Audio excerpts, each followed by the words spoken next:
What's up? What's up, class? Hope you guys are doing well. Okay, so you caught the video with talking about writing and story and structure, and how structure can have these. You can graph the structure out, um, and also the minor beats, sequences, scenes. Sorry, beats, scenes, sequences that lead up to actions. Those are the intervals of writing. So we also have the 3-act structure or a 4-act structure. So where does that all fit with the visual narrative, with film theory? Okay, so you have the writing and you can put it on the graph, like we said. The excitement level going up one way on the y-axis, and on the x could be time. Got some water right here.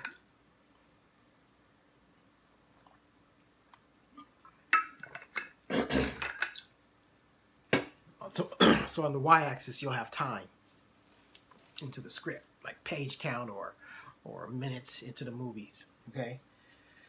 So now you can plot the excitement level on that graph going up or down as the movie progresses. So in film theory, the visual structure, you're going to marry one graph to another graph. And that other graph is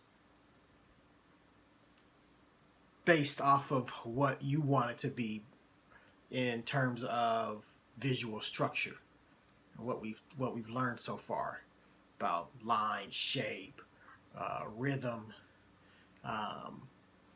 movement, those things. Okay, so those things can be on the graph too. So we have a graph here for story intensity. And you can move something like this. As the story goes along, the intensity increases. Okay? And then it drops down in the final, act. Final conflict drops down. But remember, I talked about how in writing, there's this pivoting, this going back and forth over the story, the charge of the scene.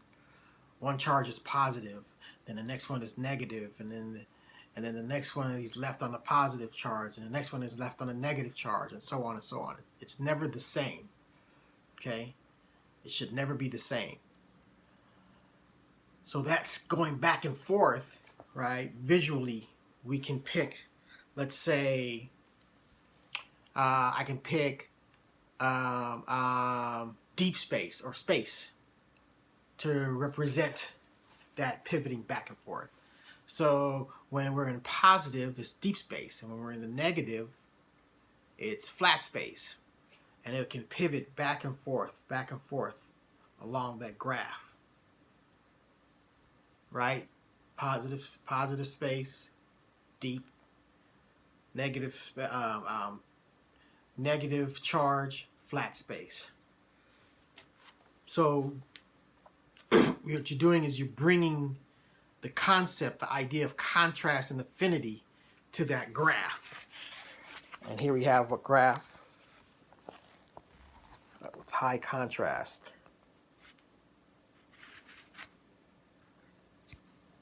See how it's going back and forth like that. Okay, so as it pivots across,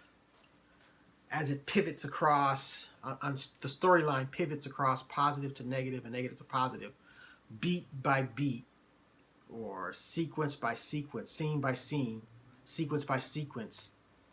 Okay, you can choose. You choose that whichever you identify, or choose or identify whatever the visual components, that the director is using and how they're using it based off the graph.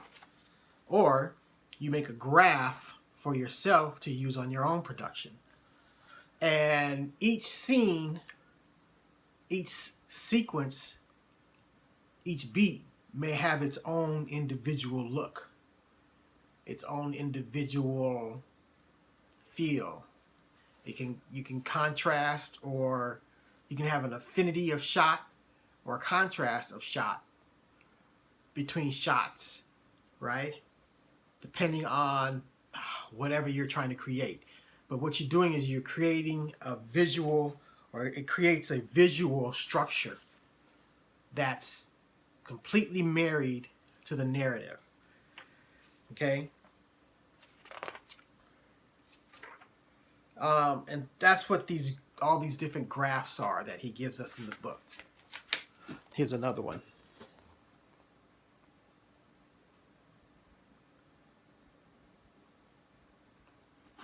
Okay. All the different graphs in the book. The visual structure graph. So the main thing to know that it's married to the writing, the intensity of the writing. It's supposed to pivot from positive to negative and negative to positive, and gradually getting more and more intense, right? And so the visuals, the visual storyboards, the structure should somehow match that using any of the visual components in terms of contrast and affinity. Contrast and affinity. Contrast and affinity. And as it